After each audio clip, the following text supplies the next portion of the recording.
కార్యక్రమాన్ని చేపట్టిన తర్వాత భారతీయ జనతా పార్టీ ప్రజాప్రతినిధుల మీద బాధ్యత బరువు మరింత పెరిగినాయి.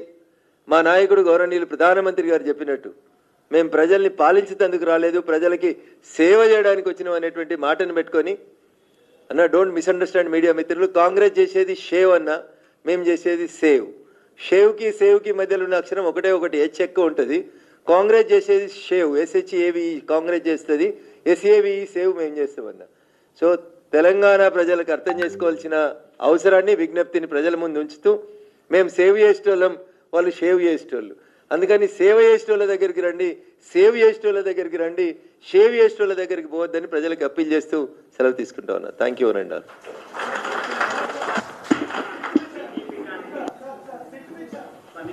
ఏమంటారు?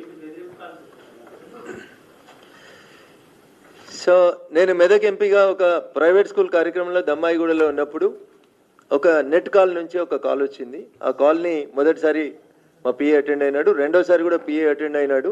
చివరి నిమిషంలో కొంత రికార్డ్ చేయడం జరిగింది సంభాషణ.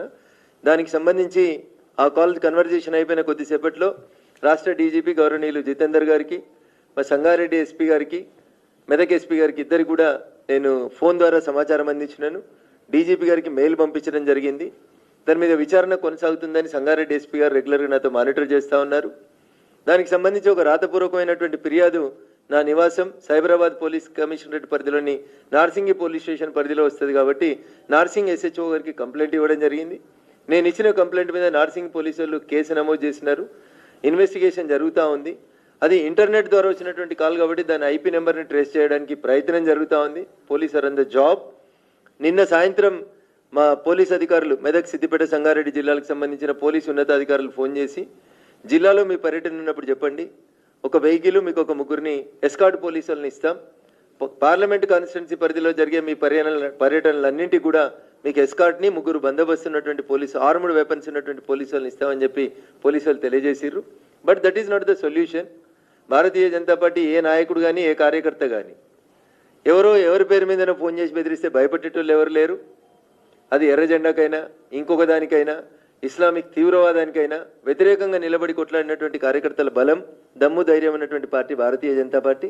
కాబట్టి గట్ల దమ్కి ఇస్తే రఘునందన్ రావు ఏదో పని బంద్ చేసుకుంటాడనో, ఊర్లో పొంటి రాడనో ఎవరన్నా అనుకుంటుంది భ్రమ. బరాబర్ రఘునందన్ రావు నిన్న మొన్న ఎట్లా తిరిగిండో రేపు కూడా అట్లే తిరుగుతాడు. బందోబస్తు ఇచ్చి కాపాడుకోవాల్సిన బాధ్యత ప్రభుత్వాన్ని కాబట్టి ఇస్తున్నారని నేను అనుకుంటున్నాను. చూద్దాం, దాని తర్వాత మళ్ళీ ఒకసారి DGP గారిని కలిసి పర్సనల్గా మాట్లాడి చెప్తాం. But the call is not fake, they are on the job.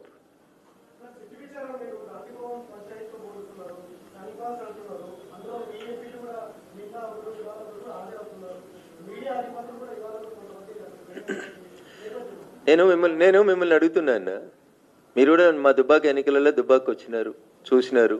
మా మీద ఎన్ని పోలీసు కేసులు జరిగినాయో మీరు చూసినారు. సాక్షాత్తు ఈ రాష్ట్ర మంత్రివర్గంలో కేబినెట్ మంత్రులు ఉన్నారన్న, పేర్లు చెప్పదలుచుకోలేదు, I don't want to name. వాళ్ళని కూడా ముద్దాయిలు చేసిరన్న, వాళ్ళ ఫోన్లేని కూడా.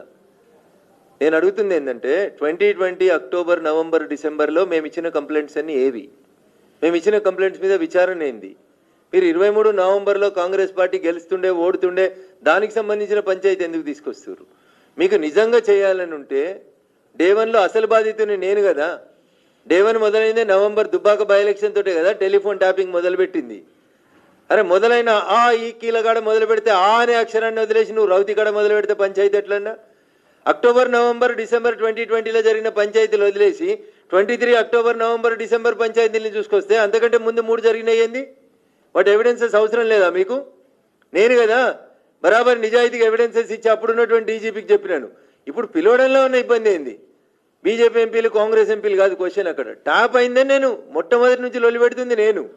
టెలిఫోన్ ట్యాపింగ్ జరుగుతుందని గోలబెట్టి గగ్గోలు పెట్టి అప్పుడున్న కేంద్ర ప్రభుత్వానికి ఇప్పుడున్న ప్రభుత్వానికి కూడా గొడవ చేస్తూ కంప్లైంట్లు ఇస్తుంది నేను కదా. మీకు ఇంకేం కావాలి? చీఫ్ సెక్రటరీ శ్రీమతి శాంతి కుమారి గారిని తీసుకొచ్చి ఎవిడెన్స్ తీసుకుంది సిట్. వాళ్ళు 615 నెంబర్లు ఇచ్చిండ్రు. రఘునందన్ రావు నెంబర్ తీస్తారు, పక్కన పేరు రఘునందన్ రావుది రాయదు, ఏదో ఒక నక్సలైట్ నాయకుని పేరు రాసి ట్రాప్ చేసిండ్రు. ఇంతకంటే ఎక్కువ ఏం కావాలి మీకు ఎవిడెన్స్ అరెస్ట్ చేయడానికి? ఇంకెప్పుడు అరెస్ట్ చేస్తారు? అంటున్నా టైం పాస్ కాకపోతే. రోజు ఒకటి ఏంది సీరియల్ అన్న? రోజు ఒకరిని విట్నెస్ పిలిచిన ఏంది సీరియల్? DCP లేరా? IPS లేరా? 20 మంది IPSలు పెట్టి సాయంత్రం కల్లా కంప్లీట్ అయ్యి విట్నెస్లను పిలిచి నీ చిత్తశుద్ధి ఏది? సుప్రీంకోర్టు చెప్పింది, శ్రవణ్ రావుని చూస్తున్నాం, ప్రణీత్ రావుని చూస్తున్నాం, ప్రభాకర్ రావుని చూస్తావు. ఏం చూస్తావు? మళ్ళీ రేపు మాపో ఎగిరిపోతారు. సుప్రీంకోర్టు చెప్పిందని వేరే దేశాలకు ఎగిరిపోతారు. ఎప్పుడు మీ దగ్గర ఉన్న ఆధారాలు ఏంది? ఎప్పుడు అరెస్ట్ చేస్తారు? ఆధారం లేకపోతే లేవని చెప్పుండ్రి ప్రజలకి. సీరియల్ ఎందుకు అంటున్నా? టీవీలో పిలిచిర్రు, పేపర్లను పిలిచిర్రు, మమ్మల్ని పిలువరు కదా బాధితుల్ని. మొదటి బాధితుల్ని నేనే కదా, నన్నెందుకు పిలువరు అని అడుగుతున్నా. ఆధారాలు ఇచ్చేటోళ్ళని పక్కకు పెట్టి గాంధీ భవన్ పంచాయతీ, సిట్ పంచాయతీ, టీఆర్ఎస్ వాళ్ళ పంచాయతీ, రోజు సోషల్ మీడియాలో ఏదో రాసుకోవడానికి, పేపర్లో రాసుకోవడానికి కాదు ఇది. ఎస్, నేను కూడా అడుగుతున్నా, 100% చీఫ్ సెక్రటరీ, అప్పటి చీఫ్ సెక్రటరీ వచ్చి చెప్పింది, మేము ఇచ్చిన నెంబర్లు 615 నెంబర్లు బహిర్గతం చేయండి. ఆ 615 మంది 2 రోజులలో విచారించుండ్రి, 3వ రోజు ఇన్వెస్టిగేషన్ క్లోజ్ చేయండి. 18 నెలల నా sit. This is very unfortunate. Me phone ఉంటే తెలుస్తుంది అన్న మీకు. మా ఫోన్లు విన్నారు కాబట్టి మా బాధలు తెలుసు. అట్లా వాళ్ళు ఎడిటింగ్ల కోసం కొందరు పేర్లు రాసుకుంటారు. మీ కూడా ఉంటే మీరు కూడా రండి అన్న నాతో పాటు, సాక్ష్యం ఇద్దాం.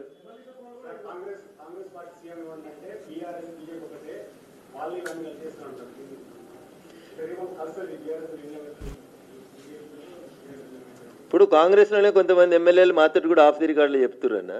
మరి రేవంత్ రెడ్డి గారు పుట్టింది ఏబీపీలో, పెరిగింది ఆర్ఎస్ఎస్లో కాబట్టి ఎప్పుడైనా ఈ రేవంత్ రెడ్డి కూడా పోయి బీజేపీలో కలుస్తాడని కాంగ్రెస్ ఎమ్మెల్యేలు కొంతమంది మాత్రం చెప్తున్నాను. అబద్ధం చెప్తలేన్న, నిజంగా చెప్తున్నా అన్న. నోరే కదన్న, దానికి ఏమైనా ఉందా? నాలుకకి ఏమైనా ఉందా అన్న? అది ఎటంటే అటు తిరుగుతూనే ఉంటుంది. అట్లా తిప్పడానికి ఏముందన్న? బీఆర్ఎస్ అధికారంలో ఉన్నప్పుడు కాంగ్రెస్ వాళ్ళు చెప్పుదురు ఏమని, బీఆర్ఎస్ బీజేపీ ఒకటని. ఇప్పుడు కాంగ్రెస్ వాళ్ళు మళ్ళీ అదే రిపీటెడ్గా చెప్తా ఉన్నారు. పరిపాలన చేయనంటే పరిపాలన చేతగాక చెప్పే పంచాయతీ తప్ప నీ దగ్గర ఏమైనా ఆధారం ఉంటే దాని గురించి మాట్లాడు. ఇప్పుడు నేను కూడా చెప్పిన కదన్న, రేవంత్ రెడ్డి గారు ఆర్ఎస్ఎస్లో పుట్టిరు, ఏబీపీలో పెరిగినరు, ఈయన నరేంద్ర మోడీ గారితో మంచిగుంటురు.